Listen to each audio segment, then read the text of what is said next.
Hello YouTube, High Armor Plus is coming to Global soon, and I wanted to try and break it down and impart some knowledge about the system because it's hilariously convoluted. I hate how many details there are, the permutations, all that garbage. I want to break it down and make it simple. I love simple, quick, easy. I hate minute details, that stuff is for turbo nerds. And I love TLDR, so I'm going to try and give exactly that. The simplicity is key, as always, like I try to do in my content. Please bear with me and keep me honest in the comment section. I'm going to go over how it works, how to get materials, and how to choose. Before I continue, be sure to like this video, subscribe to my channel if you ain't already, share this video around. I'm sure it'll be relatively helpful, and leave me a comment with what you think about the explanation, any observations or comments or questions you might have. I always read the comments, so please ask away. I would also love to give a quick shout out to Decidia Compendium. I'm using their resources in this video to try and illuminate what's going on. Great site, go check it out. I'll be linking it in the description as well. Without further ado though, let's get into how it works. High Armor Plus allows you to break your HP and Brave caps, right? You get books and you get ingots. Again, another limited resource situation, and they're purple. We have red, blue, and now we got purple. You get selfish and party caps. So the selfish can go farther than the party cap, and the party is lesser caps, but it's spread out between the party, so that's good. Obviously, there's 4 points distributed between the two categories of Brave and HP caps for High Armor Plus. The most common notation is number, common number, with the first number being Brave and the second number being HP. 0-4 would be all HP cap raised. That's X, that's specific, but I'll go into that later. And 1-3 would be 1 Brave cap and 3 HP caps, and this is like I believe 5%, or it's 2% if it's party cap. Numbers, ignore the number. High Brave caps are best for units who have a lot of Brave hits. So think Tifa, Bart's, 9, and high HP caps are best for units who tend to cap HP damage easily or help others reach it, like Yuna, Strago, and Aerith. If you were to list the actual permutations, there's a lot and it hurts your head to describe. I was thinking about it and I realized that the base of the High Armor actually doesn't matter a ton compared to the High Armor Plus effect when we're talking about them. So rather than harping on numbers like I almost did earlier, yikes, that was a close one. I like to break it down in terms of what they do.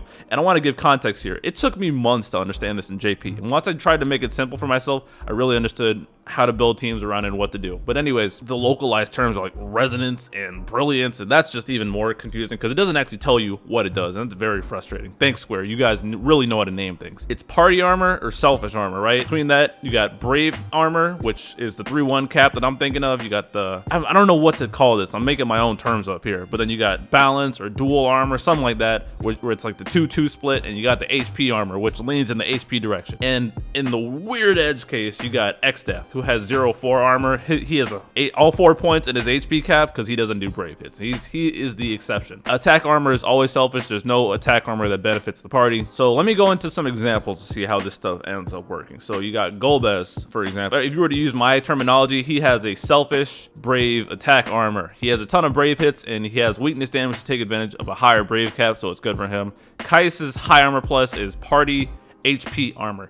He has HP damage modifiers in the air, and his battery lets the party go beyond their cap. Setzer, popular, has high armor, is party Brave armor. The party can reach super high Brave caps with his LD guaranteeing max Brave damage at all times, so you can ramp that up like crazy. Paladin Cecil's High Armor Plus is party balance armor. I don't know, balance or dual. I think dual sounds whatever. Well, the community will come up with good terms with it. I'm sure Tonberry Troop is working on it as well.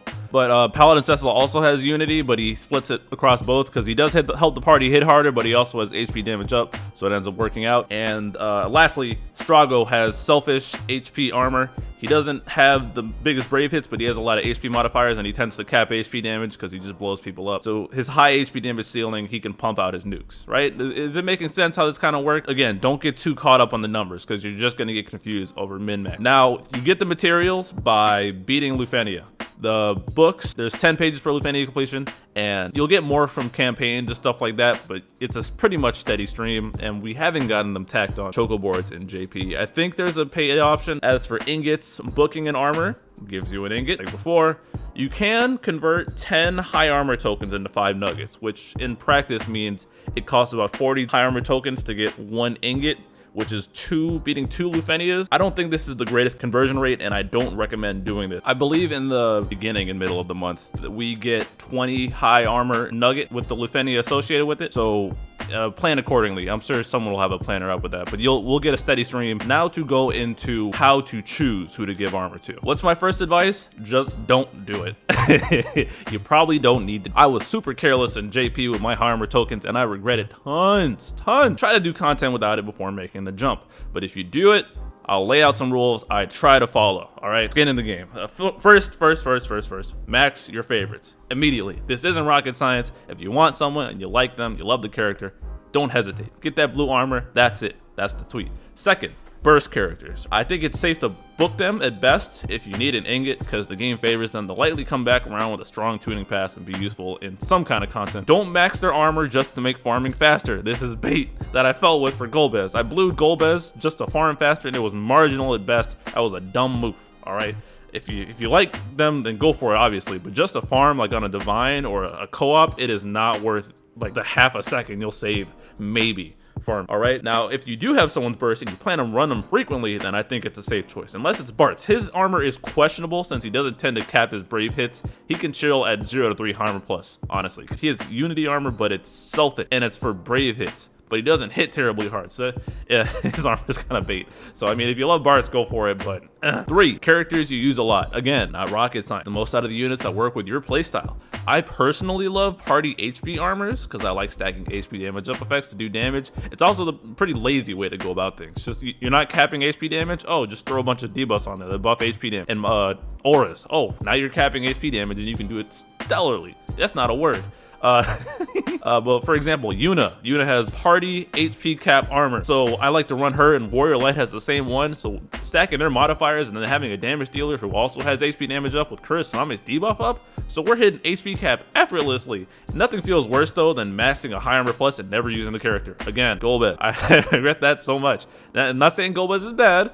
I'm saying I didn't like using Golbez, so I was away. And if I'd been more conservative with it and just assigned it when I felt I really needed to or liked the playstyle, I would have regretted it. Because right now in JP, I'm currently broke and I have a backlog of armors that I wish I could undo, but I can't. And that's my general strategy. Does it not fall into those categories? Just don't max them. I mean, high armor plus is not necessary in the slightest. It's a tool to get the most out of your units if used effectively, but you can get by without it. I went like 2 months in JP just not maxing anybody's high armor. I think the only recent ones I did were like Machina and Kuja because I got their bursts and I greened them and I wanted to use them. But otherwise, like if I got a new unit like Lena or Saz, I don't even know if I got their base armor, to be honest. If you get too deep in the rabbit hole, you'll end up throwing it around like me and you'll not be able to max the units you want when they come out. So many tokens I converted to ingots. Again, like I said, that I ended up not using them, so just hold off. Just try not to use them, all right, guys? It's a limited resource, and don't be afraid to build up a stash. I know we joke about hoarding being a disease, but there really is no reason to just start bluing like crazy. It's a trap, and I think they have purchasable options as well, and you don't want to fall into that trap either, all right? I mean, that's really it. I don't have much else to say about it. Just avoid using it if you don't gotta use it. If you really are gonna use it on favorites and people you're gonna use often. Otherwise, just hold off. It's a very convoluted thing, and I'm sure it's gonna get butchered on stream and by others, and I'm trying to keep it simple, and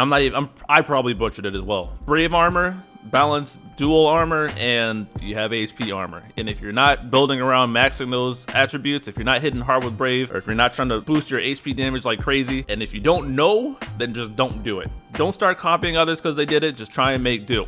All right, hold on to these, save it for your favorite. And this should go without saying, one last thing, but please go all the way or not at all with high armor plus. Don't let me see 1 out of 3 or 2 out of 3 ingot high armor plus characters, please.